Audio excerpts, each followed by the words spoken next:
portion of it? Yeah. How Well, important is it? that was something very interesting for me because we were all new to the Secretary of State's office. But what they did in the redistricting process is, I'll be honest, they went through and tried to cut out seats for people that they wanted. People they wanted to get beat, people that they wanted to draw into places that would be more favorable to them. And what they did was they cut up a lot of cities, they cut up a lot of blocks. And traditionally, what had happened in the redistricting process, of course, the county clerks, they have to go through and reassign every voter because they're going to get a new state rep, a new state senator, and you know, I don't know if y'all redistricted JP lines, city council lines, school board lines.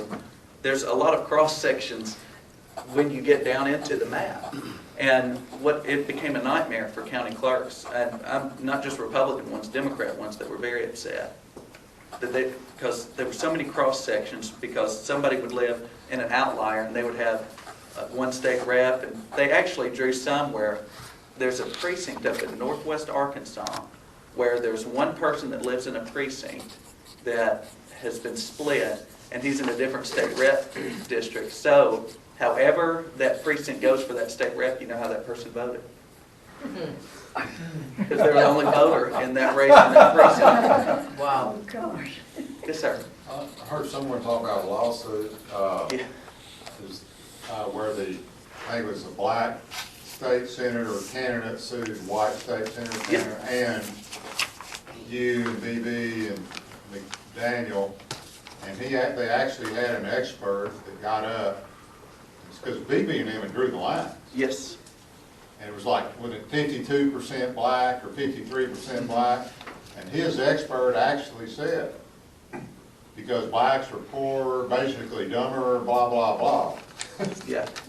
We gotta have 57% or 59% in our district to have, to have a chance. And I thought that was an astounding admission for a Democrat Right. in a lawsuit. What they did is they Still took, what they believe, though. we currently have 15 in the state house, 15 majority-minority districts. And the governor and the attorney general, they've reduced that to 13. So this is the first time in history we've reduced majority-minority districts. That's another good thing to say. Senator Crumley out of, it's the West Memphis, Forest City, Hughes, Widener, he's gone. He lost the Democratic primary to one of BB's buddies who ran against him. And Joe Crumley's a prominent black. And he's a social conservative. And they tired him. Yeah, and they put Keith Ingram out of West Memphis in there. They drew him in with it, and he beat him in the Democratic primary. And I was at that lawsuit. It was in Helena, West Helena.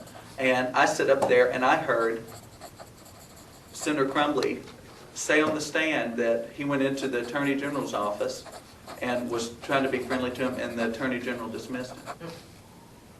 Just said, we're not going to take care of you on this one.